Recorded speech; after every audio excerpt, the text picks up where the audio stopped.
কেউ মনে না রাখলে, জন্মদিনে উইশ না করলে, অসুস্থ জেনেও খোঁজ না নিলে, অভিমানে দূরে সরে গেলে তেমন কিছুই হয় না। গুরুত্ব না পেতে পেতে একসময় অভ্যেস হয়ে যায়। উপেক্ষা, অবহেলা সবটাই সয়ে যায়। বরং হুট করে আবার কেউ যত্ন নেওয়া শুরু করলে, নিয়ম করে খোঁজ নিলে, ভালোবাসা দেখালে কেমন যেন একটা অস্বস্তি লাগে, কান্না পায়, নিজের জন্য মায়া লাগে।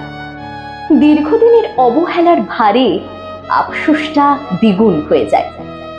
অভ্যস্ত হয়ে যাওয়া নিঃসঙ্গতা ভাঙতে যতটা না ভালো লাগে, তার চেয়ে বেশি ভয় হয় হারিয়ে ফেলার, কিংবা আবার একা হয়ে যাওয়ার ভয়।